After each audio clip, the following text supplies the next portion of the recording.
Um, there you go. Okay, so you have come a long way from the days of living in India with no running water or electricity, living with a single mom. I like starting off these stories and getting into the real, who is Bhavna, who were you as a kid, and what it was like growing up with a single mom in India. It was really tough.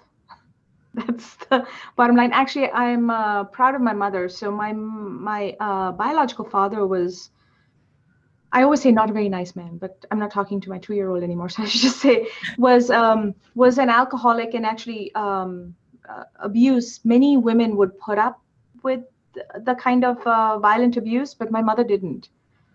So we actually, from what I remember, we ran away in the middle of the night. And so my mother had to kind of care for us. And she started taking shorthand and typing. Shorthand was a thing back then. Typing and shorthand courses at the YWCA. And we grew up in, I think what I've come to realize now is a slum. But, at that time it was just a house with movable walls, is how I saw it. My mother insisted we go to a good school. So I went to this Catholic school that was a 2-hour drive away by bus. But since I had no supervision, I was wild. And growing up, grades were not a priority. There was no one to watch over me. I was kind of in charge, and I had a sister who was 2 years younger. In fact, I remember I successfully convinced my mother that the red A's were special. And what that was F's that I was converting over to A's. That was the start of my innovation, if you will. So yeah, it wasn't easy. My mother remarried, and we had an opportunity. My father was a salesman, to move in with another family in a 1-room apartment in Dubai. And that's when I moved from India to Dubai. And it was so exciting. We actually had running water. It was so exciting. How long did you, so when you were in India, how long did you live without running water? Well, my mother left. So my father was in the military. We were at the base. I think she left when I was about, this is a little vague, right? About 4. I was age 4. He actually broke my leg. That was the incentive for us leaving. That was the last straw in her mind. From then till about 12, I was close to 13 when we moved to Dubai. And the first time I went, by the way, I'll just tell you this, the first time I went in a supermarket, it was a small supermarket, not like the American ones. I started crying because there were so many choices. I was so overwhelmed because I'd never been around. And when I look back now, it was just this tiny, dinky little market. But that was the level of deprivation, if you will, that I had. And I would imagine too, Bhavna, like your mom even, taking those classes and, working to get you out of the slums, like how rare was that? I think the YWCA did a good job of offering women the shorthand typing courses, because that was how you got a secretarial job. And my mother had multiple jobs. But the rare part was that she was not a widow, that she had left her husband. In fact, my grandparents, who will be the villains in the story, sadly, she went to them for support and they kicked her out because she had left her husband, and that's just not done. So she was just a really brave woman. And sounded like she has to pull herself up by her bootstraps in a way that most single moms in the US can't really relate to, right? There's not a lot of support. Yeah. There's no security net. Yeah, so my grades actually, as an aside, didn't start improving. Lo and behold, once we moved to Dubai and had a little bit, we still went to a school that was not very good school and, all that, but at least I started applying myself more. Right. Because you probably didn't have to worry about all the other things like food. I used to have to do the cooking, take care of my sister, fend off bullies, bad people. There were no boundaries. And as 2 young girls, I wouldn't go into all that. There was some emotional trauma there from being just 2 young girls with no supervision in this slum-like environment. So once I, could focus on education, then I became single-minded about my education. What made you decide to come to the US for school? Like, what were you excited about, nervous about? Yeah, so okay, so the main reason it wasn't for school. My dream was to come to the US because I was a voracious reader and I was trying to learn English. So I would read English books. There was this traveling library that would come by in India. I read The Adventures of Huckleberry Finn. And for some reason, Huckleberry Finn sailing on the Mississippi. So my goal was to come to America to sail on the Mississippi. This was freedom for me, to not be around horrible people, to, fend for myself. I don't know, to live on berries. This was not a very well thought out thing. But I became obsessed with coming to the US. And actually, honestly, I was so far off that goal. I used to joke about Hindus believe in reincarnation. I used to joke about how when I die, I'm going to get reborn in America. That was the thing that I used to focus on. So I became obsessed with coming to the US. And then the first opportunity that presented itself was my grades were good enough that I could get a scholarship and come to the US. So that's what it was. Until I got here, I wasn't really scared. When I arrived in Boston and I knew no one, and I had just worked out this deal of a lifetime with my parents on, let me go to America, I'll come back and get married to whoever you want. And I get to Boston and I know no one and everyone's speaking really fast in English. That's when the fear set in. But till then, it was all good. What about Boston besides the language made you feel not welcomed? So I've gone back. For all of you that have connections with Boston, it's a lovely city. I have gone back as a tourist once I became more acclimatized to the US, and I have enjoyed myself. But it was the winter. It was January that I landed there. The KKK were having some sort of a rally, and they were saying racist things, which I didn't understand the First Amendment at that point. So to me, it was just a really awkward culture shock.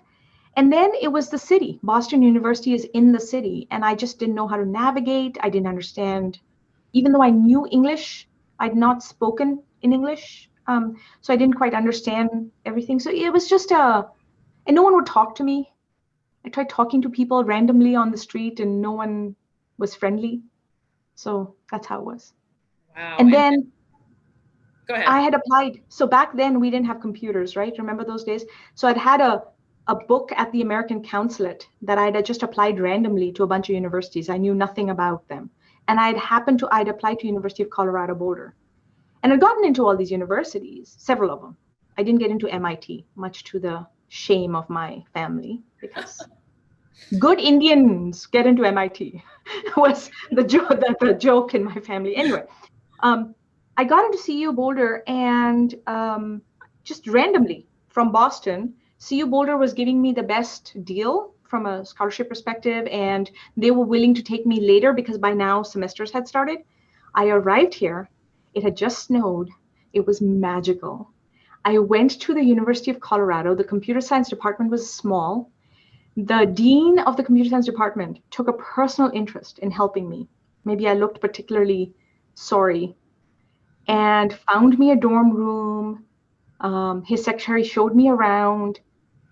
Everyone was so excited. Everyone in Boulder is very excited, or used to be back then. There were not a lot of people from India. Mm-hmm. Everyone wanted to tell me about the yoga experience. And it just made me feel like they knew more about India in some ways than I did, because I grew up really poor, so I hadn't traveled. Right. And it was just I don't know, it was just a really, I arrived home. Yeah, CU is like that. I moved from California to CU, and it is magical. It's an amazing place. I don't know if it's still like that. I don't know. It's pretty fancy over there now. So when you said they helped you find a dorm, did you just like pick up and leave and go to Boulder? You didn't have a place to live or anything? Correct. Wow. Where were you staying? Oh, so there used to be this old hotel by this pie shop called Perkins, right when you came into CU Boulder. Yeah. I forget what it was called, but there were really cheap rooms there. So I had booked one night. Like I had this little suitcase, two t-shirts, like a few things. I had a Walkman, which I felt very fancy. And I figured I could sell the Walkman maybe. I had some jewelry. So the way that wealth is transferred amongst women in India, it's not so true anymore because we have bank accounts and so on. But the way wealth used to be transferred amongst women in India is jewelry, gold. So when my mother ran away, she used the gold that was part of her trousseau, like dowry, and we sold that and we lived on some of it for food and so on. But she held on to it. And so when I came to America, she gave me some gold. Oh, So I thought in my own that I would just go to a jeweler and sell my gold yeah. if I needed to. That was going to be my plan. Did you have to do that? No, Oh, good. I got a dorm room the second day I was here. That's amazing. Wow. So, you mentioned that the deal with your family after college is that you're going to go back to India, where an arranged marriage was waiting for you. So, tell us about that. That didn't happen, but tell us about that decision and how it impacted your family. So I want to be clear about this. When I made that deal, I meant it. Right. I didn't actually have, a 5-year plan. My goal was get to America because that's the land of the free. Mm-hmm. And if needed, okay, I'll get my American education, and then I'll go back.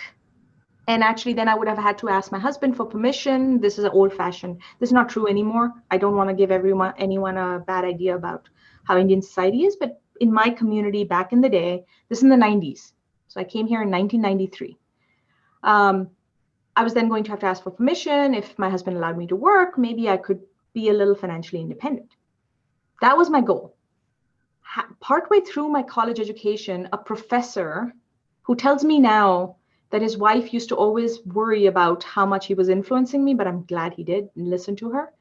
He kept telling me, you cannot possibly go back. Here's all the things you could be doing. You could be independent. You cannot do this. And if you want to, do it at some point. But, I see potential in you. I was his research assistant. He showed me pictures of this woman, Indian woman, that had just taken the helm at NIST, and it just inspired me. So I decided to stay. I got a job in Denver, and they sponsored my visa, my work visa, which back in the day was a big deal. So this H-1B visa. So my parents came ostensibly for my graduation, but take me back. And I said, no, I'm not going. I have this job. I have a little apartment in South Boulder. And, I had the bus schedule figured out. I was going to go to Denver. They were really upset. Sure. My father actually called the police, and the police informed him that they couldn't do anything, that I was independent.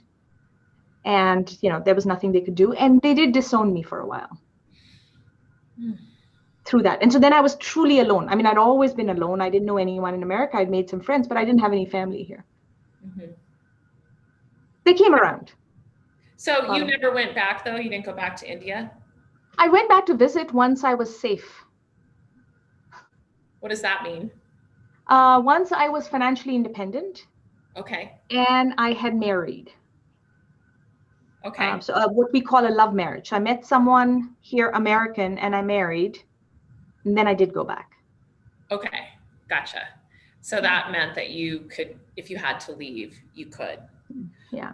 Was there a situation where your sister helped you get out of the country, or tell us about that? Well, that was okay. So that was before I actually came to America. So the path to America wasn't direct. This kind of sounds like a book now that I think about it. But anyway, maybe it will be. I had, my parents weren't willing to let me go to America. So actually I enrolled in an Indian university to begin with in Delhi. And lived with my grandmother, who set up my marriage with someone and kept me under house arrest because I was such a bad influence on everyone. I mean, I was like stubborn and opinionated and all those things. So kind of kept me, I was supposed to go to college, come back and just stay in the house. And I found out that I was soon to be married to this man that I had never met. And I panicked and I called my sister, who had a British boyfriend. My family didn't know. Because my family was in Dubai, had a British boyfriend whose mother worked for a travel agency. They flew over. She came to get me to go for dinner, and we just left. And so once I was away from my grandmother's influence, I Right. think my parents felt obligated because my mother had shamed the family by running away from her husband. So she was trying to make amends, right? Because our entire family had a black mark. No one wanted to marry into it and so on because she'd left someone. So I was to fix that. I was to fix. Uh, So once we went away, then I think my parents finally realized that I would not let go. And that's when we worked out the deal. And I came to America. wow. So like literally you left overnight. One late afternoon, yes. How did your grandmother feel about that? What happened with the relationship after that? She never spoke to me again. Oh, She that's passed away, actually, but she never spoke to me again. such a courageous decision, right? I mean, the right one. Yeah, actually, so when people say that I had a courageous decision, you have to understand I was making it up as I went along. Nothing felt courageous. I was just surviving. Now I look back and I think to myself, wow, that was brave. But at that time, I just needed to get out of the situation. Yeah. Wow. Okay. So fast forward. Now you're working in tech and you started Mhm. out by doing code and moving up the ranks, and you're getting ready for the arrival of your first child. Um, Yes. Tell us about that. So 2001, so I was pregnant, about to have a kid. I believed that women can have it all. So I had this career in tech. And then I realized that it wasn't going well. I mean, basically, my career in tech, so I was quite a workaholic. I had this single, you know, to survive on a work visa, I needed to be better than everyone around me because I had to make it worth the while for the company to sponsor me. So I had this single-minded, again, objective to do the best I can. There were many times I would spend the night under my desk because I was working so many hours. And that worked out till I got pregnant. And then I'd heard that in America, people are more, just more supportive of pregnant women. But I guess maybe the people in tech hadn't gotten that memo. And so I had a lot of pressure on me. I think one story of this just symbolizes everything. I was preparing my boss, who was in San Diego, and I worked out of Boulder at Qualcomm, for the fact that, listen, I'm going to work till the last day, but when I go into labor, this baby's coming, and I'm taking the 12 weeks off. Qualcomm offered 12 weeks off. And I was explaining to him that I may not finish the project. I may not finish coding. Yeah. And he gave me special authorization to get a laptop because he had heard that labor can take hours and hours. And there's all this time in between labor. And he felt like I could just compile code and be working. And he wanted me to try to finish up as much as possible. So I had a special authorization at that time to have a laptop. And I foolishly took it with me to labor. I had no idea what labor was, by the way. I mean, I'd gone to a class at Boulder Community Hospital, but I had no idea. So I took a laptop with me. Did you actually do it? Did you do the work while you were in No. labor? Oh, thank God. Once the pain started, I didn't even know where the laptop went. Like, I didn't even think of that laptop once the pain started. No. It was during a blizzard, and I hadn't taken any meds. So I had a natural birth. It wasn't Yeah. happening. No, oh So my gosh. and then when I came back to work, we had offices, so I was lucky, but there was no lactation room. There was no understanding of that. And I was one of very few. I think that there were only two of us women in this office in tech. And I said, okay, I have an office. I'll close everything down. I'll pump. My neighbor complained because he said, oh, it sounds like a barn in there, to HR. And so HR told me not to pump in my office because it was making my office neighbors uncomfortable. And so I would go to the bathroom.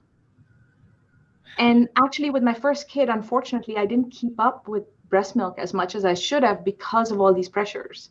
Right. Yeah. Oh, the guilt, right? Like, just to even hear you say it, especially I remember breastfeeding, and if you don't do it like perfectly or whatever, you're kind of like manic about it. I totally get it. Tell us about juggling work and family. And so this was the start of a dark road of me. I didn't understand juggling then, of work-life balance. So I started down this path of feeling guilty when I wasn't at work. And my male counterparts could just work more hours. And they would say things like, my boss would say, I don't understand. So-and-so just had a kid also. Yes, but his wife stays at home and takes care of the kid. It's not the same, right? Yeah. So I had that and I'd feel guilty. And then when I wasn't at home with my baby, I'd feel guilty because, again, I wanted to be a good mother and I wanted to give my child, she's now 20 years old, I wanted to give her everything I didn't have. So the company didn't want to lose me. And so first I said, I think I'm thinking of quitting. And they actually allowed me to job share with my then husband, my ex-husband now. They allowed me to job share with him for 6 months, where we worked the same job 2 days and 3 days. But it didn't work out because he and I didn't have the same skill set. We're both programmers, but very different personality-wise. I was more like a leadership, outgoing, extroverted. He just wanted to be left alone to code. So it wasn't the best deal. And then I ended up quitting. And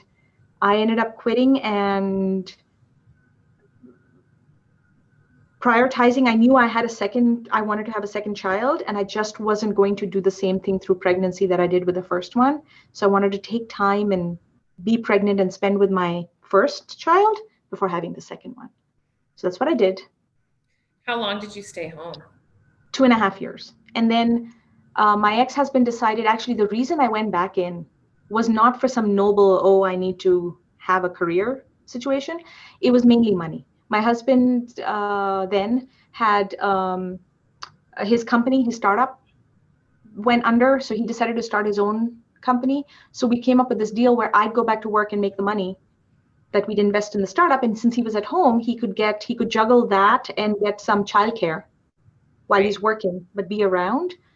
And that's what we did. Because now I had 2 kids, my 20-year-old. By the way, for Melvina, I have a 20-year-old, a 17-year-old, and a 2.5-year-old. I so think we should connect. I think I live in Boulder as well. And so many things that you said, I actually grew up outside of Boulder without electricity. Not quite the same circumstances, and my mom and my dad were separated and both supportive, but we should definitely have coffee together. Okay. I love that. And I love those stories because it makes people think that they can do it, right? How was it going back, right? Like, because I know sometimes when you take a break for a while, reentry, what did that look like for you? Reentry was rough. So when I decided to go back, I went out and I applied to a couple other companies, Xilinx, IBM, and so on.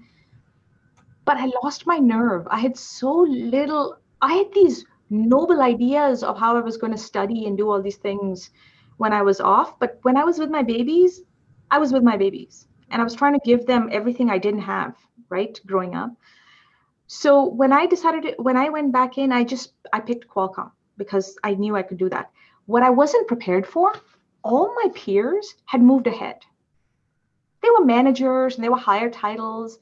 And here I was, and I took a programming position to begin with, even though I'd ended up as a tech lead. I went back as a programmer just to so ego-wise, it was really tough. I tried not to show it, but it was really tough. But then slowly, it started coming back to me. Mm-hmm. Within 6 months, my tech lead came to me and said, you know what? I think you'd be a good tech lead. I can see you've got it. I want to go do something else. You take over this team. So I became a tech lead again. And then I became a manager. And I ended up catching up with my peers. Yeah. Actually, I may have maybe leapfrogged some of my peers. Yeah. Well, I would imagine that a lot of it has to do with how you've persevered with everything, right?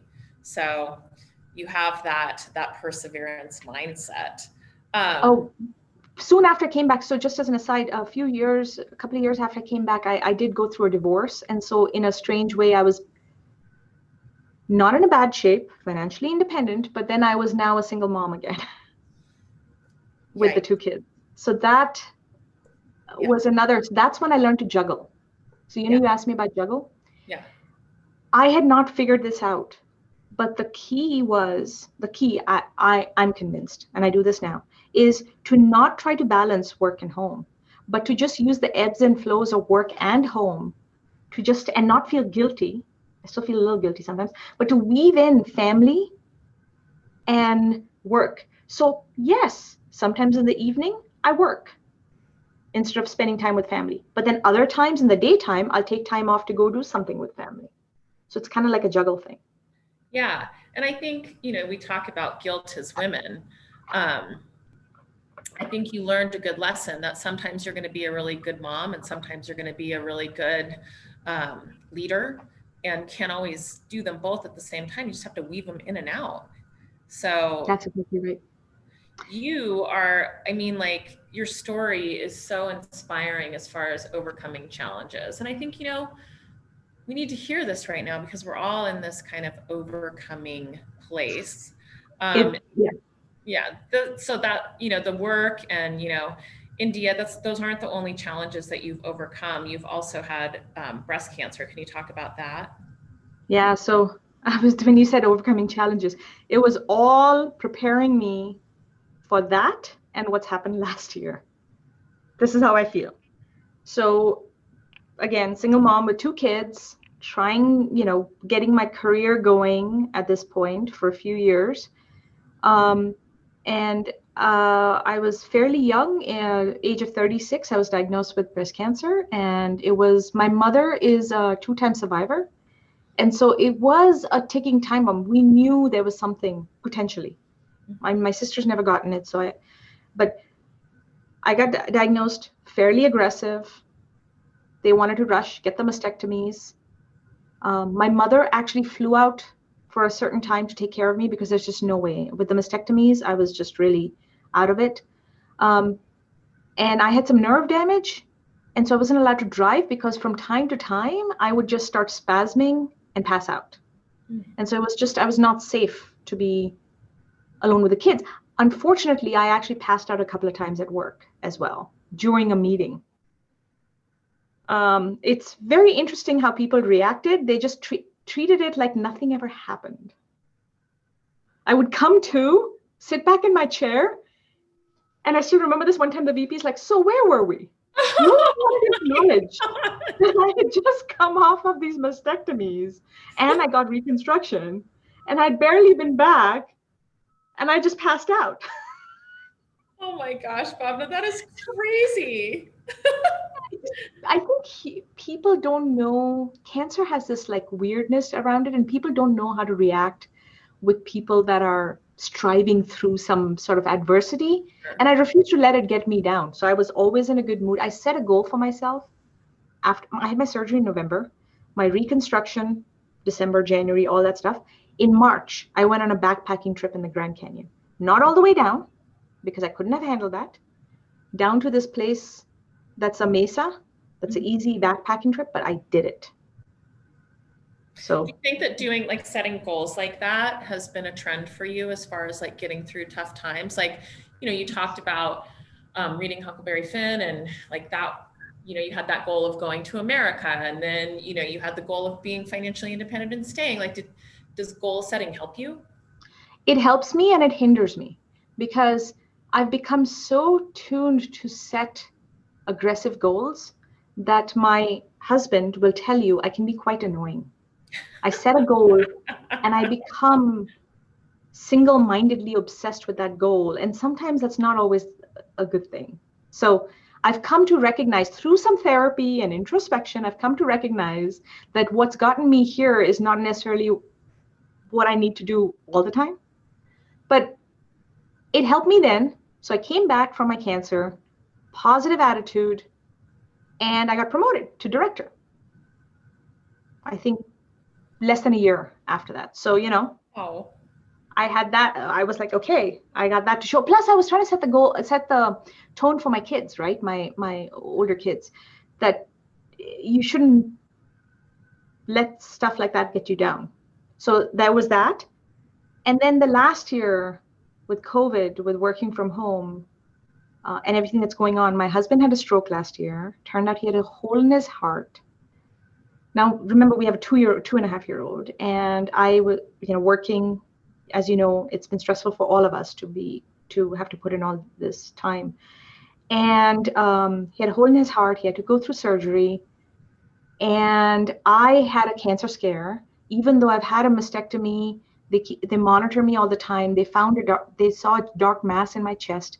It ended up being I got reconstruction, I got implants. It ended up being a leaking implant, Ugh.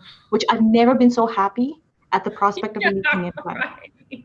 So it ended up being leaking implant. So I went into surgery 2 weeks after his heart surgery, and we had no help because we don't have family here, and COVID, so no one could travel, and we couldn't get babysitters. So we just took turns and Oh my with the little one, and then the older kids, the 17, 20-year-old, I've joined custody. Whenever they were over, they tried their best to help, and we just kind of muddled through.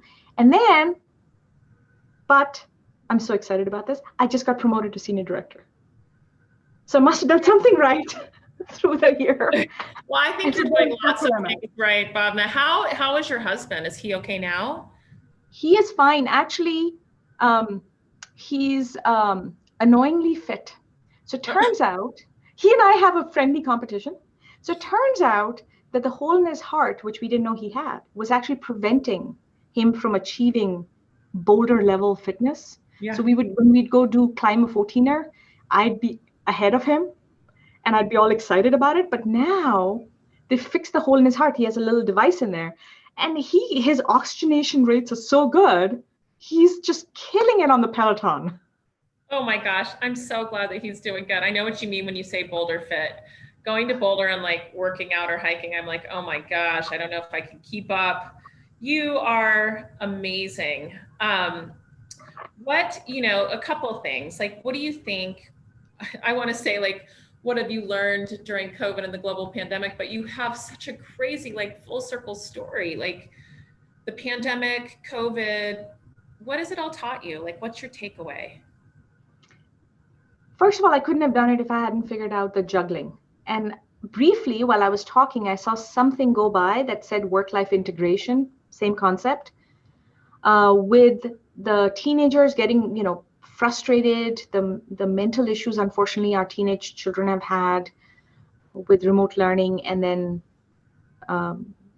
applying for colleges during COVID has been really stressful with my 2.5-year-old who I worry about her socialization, and then all the work and everything. I don't know if I could have done it without learning how to juggle it all and how to let it flow and integrate. Because I'm in management and leadership, which means during COVID, I had to have so many more touch points with people because there were people feeling socially isolated, and it's just harder, right? Connecting with them. Yeah. I think that's been big in learning about it. And the second thing I've learned about is relationships. I know it's such a cliche, but we take relationships for granted. Right. And I have, because I'm a workaholic. There are friends that I've put off meeting with because I'm too busy. And there's family I put off meeting. My family in India was hit hard. Okay, I'm going to try to say this without crying. You're allowed to cry because we all do. So I know, but I wore makeup for today, and I don't usually wear makeup, and it's gonna all flow. But I lost my 11-year-old niece to COVID. And since she was 7, she's been wanting me to come visit. And I've always prioritized. I've been so busy in America, and she's in Delhi. And work, this is not performance review time. And I have this presentation, and I haven't gone. And I was on WhatsApp with her when she was really sick at home because there were no hospital beds. And she said, in Hindi, but she said, "You never came to visit." And that just broke my heart. So I'm sorry to get into the sadness, but I cannot entreat all of you. I've become like this relationship, again, my single-minded obsession. So I'm actually making a list of all these people that I used to like having in my life that I've lost touch with. And that's going to be one of my objectives. Well, I know you'll meet it. And I'm so, so sorry. It's hard, right? Bhavna, I feel the same as you because I lost my mother during COVID, and there's just, there's never enough time, right? Like, it's so hard to prioritize, and I want to just like pull you out of the computer and just give you a big hug because it's okay. You know what I mean? It's okay. Yeah. She knows I loved her. Yeah. I mean, And yeah. I think your goal of reaching out to people that matter is awesome. I want to do the same thing because I think that, we were talking about what fills our cup. And I was on a call before this, and one of the women that I was interviewing, the corporate woman, was saying that her friend came to visit her and she forgot that that's how we fill our cup. And so, And we don't always realize it. So for yeah. me, I've been always focused, right, in my career, and I got this role. So 2 years ago, when I was going to go visit her, almost 3 years ago now, I got this role, my Google site lead role. And I was so overwhelmed and excited, and I was taking on new things, and I didn't go see her. And now I think back, so what if I had not done as well in this role? So what if I'd taken a month off? I think that's the thing we need to remember. Absolutely. Oh my gosh, Bhavna, you Okay. have such an incredible story. Thank you for sharing it. I want to open it up because I know that there's been so many comments. You have a lot of fans. If you look at the chat, there's so much support for you. If anybody wants to post questions in the chat, please feel free, and I will look at those. All the comments are coming in with just so much love and support for you, Bhavna. Thank you so much. Is there anything else you want to add? Yeah, I want to give out, I don't want to make it seem, I just realized that I may have made this seem like all this is just me. I want to give a couple of shout outs to. Yeah, absolutely. So one is my mother, who came to take care of me when I had cancer. I don't know how I would have done it without her, right? And then she stayed for a couple of weeks, as long as she could stay, and then she had to leave because of visa situation. The second one is I'm now remarried. My husband is who I have the 2.5-year-old with.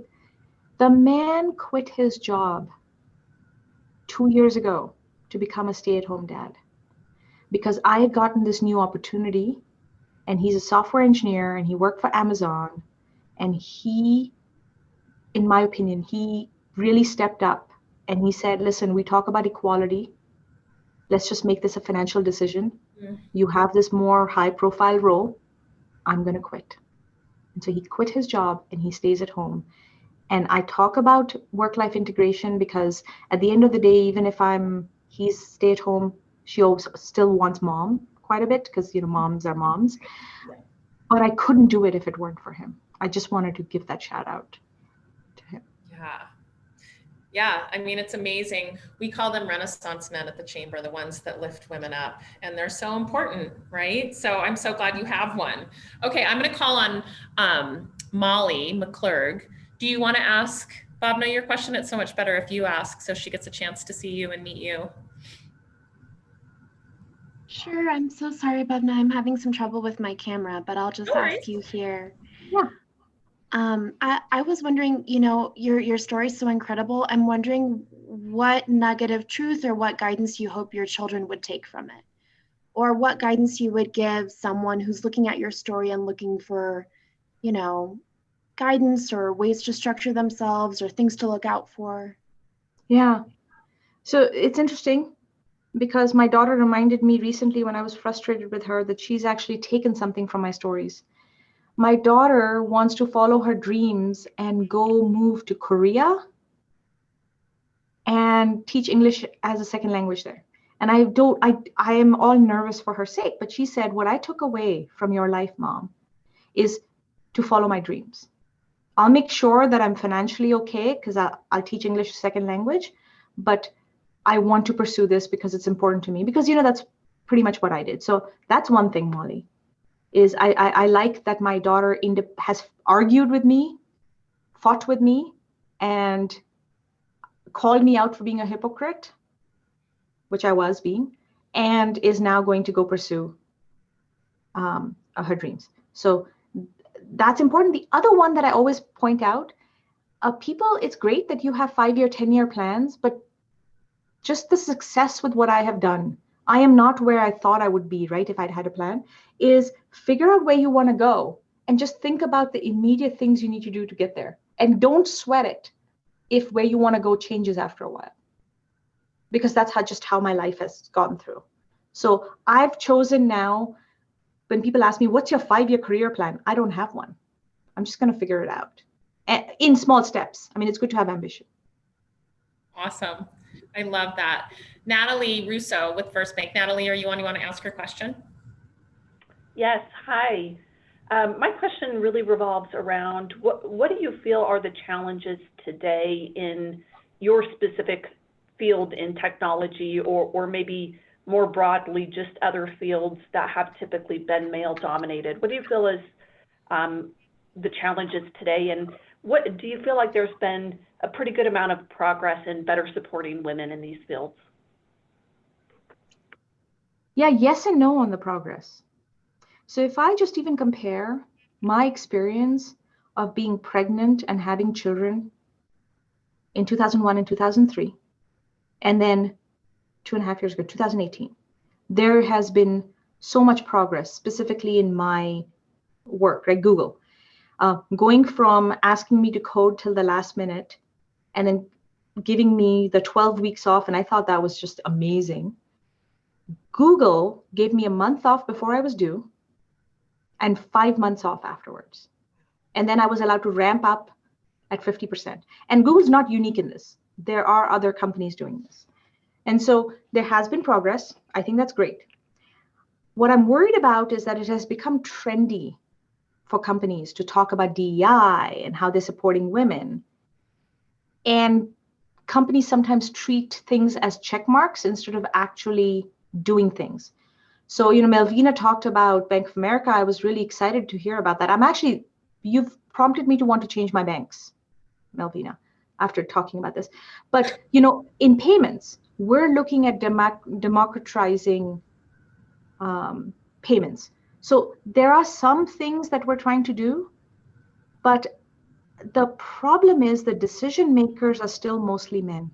And even though they have the best of intentions, they don't always know what works. And I think women just need to see more women in leadership and to be part of the decision making. And this is true not just in tech, but in other fields.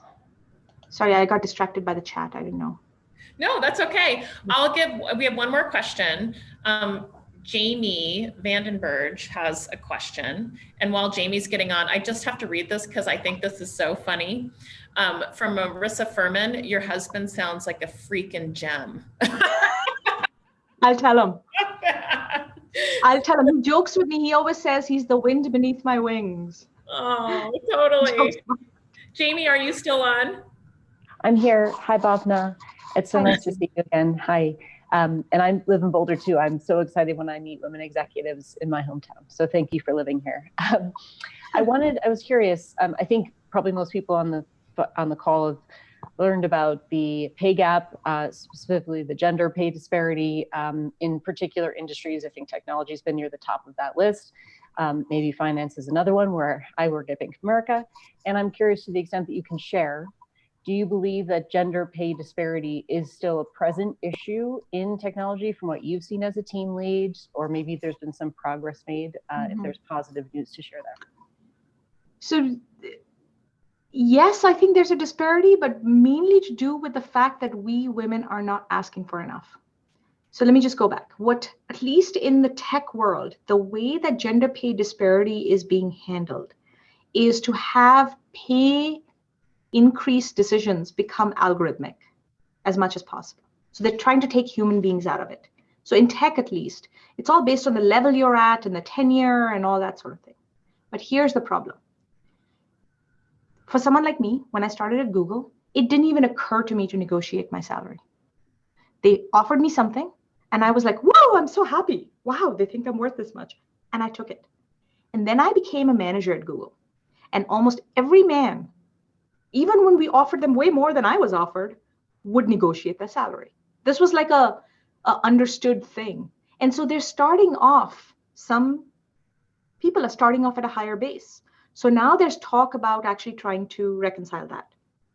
Then comes the second part, maternity leaves. When women take leave to take care of their children, and maternity leave is one, but women tend to be caregivers, it affects their career. which then slows down. Even with these algorithms, it impacts the tenure level, so on and so forth.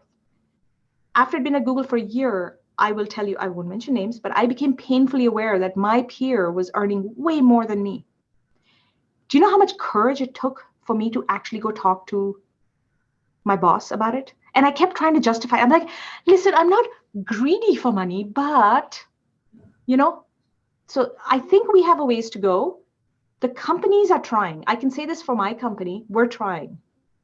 But there's these other factors. It's so true. We see that as well, you know, like you have to ask as well. So thank you for bringing that up. And Bhavna and everyone today, thank you so much for being here. Thank you, Corey Streetman with Barefoot, for introducing us. Just an incredible story. I don't even want to go, but thank you so much. Like hand waves. Bhavna, thank you for sharing your story, and thank you for being an inspiration to all of us. Thank you. Bye, everyone. Thank you for coming.